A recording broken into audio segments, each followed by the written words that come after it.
What is up, guys? Brittany here with Britt's Hobby Shop, and today I want to talk to you guys about the 1911 D wheat cent. So let's get into it. Okay, guys, so do you have one of these 1911 coins? If so, they are selling for thousands of dollars. In fact, depending on the condition of your coin, the price range is actually very drastic, from a couple $100 all the way up to thousands, five-figure prices, guys. And so a little bit about this coin.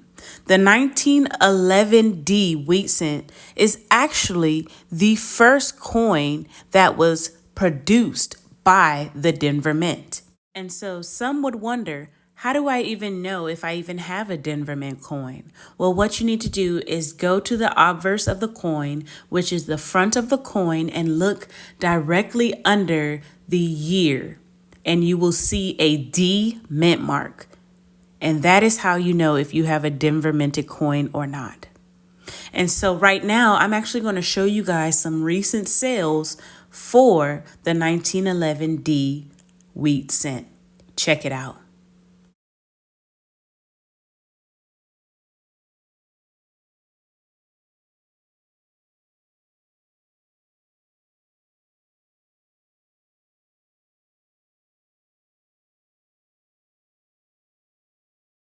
As you can see, guys, the price range, like I said before, was very drastic. As you saw with the Mint State 64, it was $300. But then you go to the Mint State 67 and you're getting over $60,000 for 1 cent, guys. So yeah, that's why it's so important to check your coins. And if you're not sure if you have that specific coin or not, go ahead and take it to a coin shop and have a coin expert who has been doing this for years, sometimes even decades. Have them look at your coin, guys.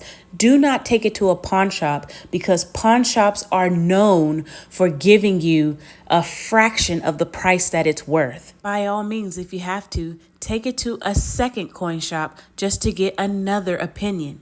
But yeah, guys, hope you enjoyed this video. Don't forget to like, comment, and subscribe. Share this with someone, and I'll see you guys in the next video. Peace.